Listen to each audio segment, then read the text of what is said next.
Salut à tous, j'espère que vous allez bien, que la famille se porte bien. Aujourd'hui, on va se faire une nouvelle vidéo. On va voir ensemble, on a vu le Scénic, on a vu le Captur, on a vu voilà, pas mal de petits SUV et de véhicules qui sortent cette année, donc en 2024. Aujourd'hui, on va se voir ensemble le Renault Symbiose, voilà, celui que vous voyez en vidéo, juste derrière ma voix.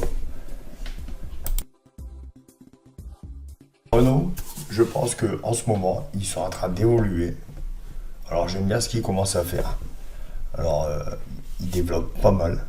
Ils améliorent leur véhicule. Après, voilà, ça reste un groupe français, mais je trouve ça plutôt pas mal et ils avancent dans le bon sens.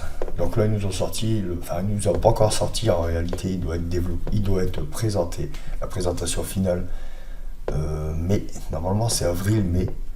Donc là, il est censé être présenté, mais il n'y est pas encore. Donc ça va plus tarder. Donc ça va être le Renault Symbiose e-Tech, donc évidemment hybride. Hein, on s'en va tous dans ce sens-là de toute façon. Donc 94 chevaux, on prend un moteur 4 cylindres associé à un moteur électrique de 49 chevaux.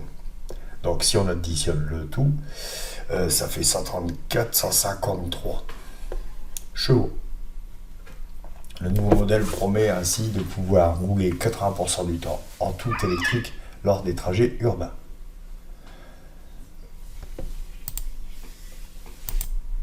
Donc ils nous promettent une autonomie de 1000 km.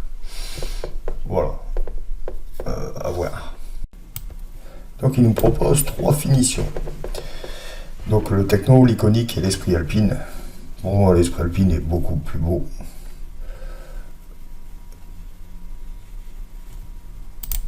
Le prix, bon, donc le prix de départ, hein, comme à chaque fois, donc aux alentours de 34 000 euros. Bon, pour un familial, ça va encore. Faut pas oublier que c'est hybride aussi, alors évidemment, c'est un peu plus cher. Il sera disponible en 7 places. Alors, il va y avoir de la concurrence parce que le Dacia Duster hybride est à 28 100 euros. Donc évidemment, et puis il n'y a pas que celui-là, il y a le Hyundai Kona et le Kia Niro. Donc 32 000 de base, 32-34 000. Hein.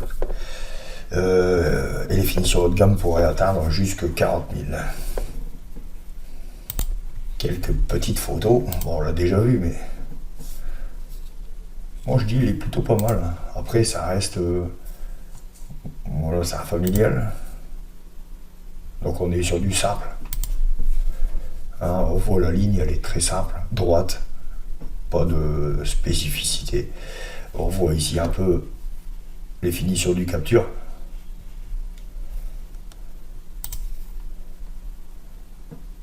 Le logo Renault, alors je trouve il a bien évolué, mais pour moi c'est trop gros. Alors, les lignes, comme je vous ai dit, hein, c'est droit, c'est rien de, c'est carré, c'est froid.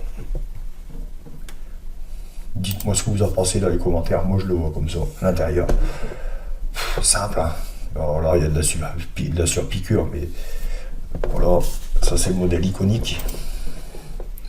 Donc c'est modèle milieu de gamme celui-là. Donc on voit un siège cuir. Donc c'est pour ça qu'il y a de la surpiqûre. Le coffre est pas mal, hein.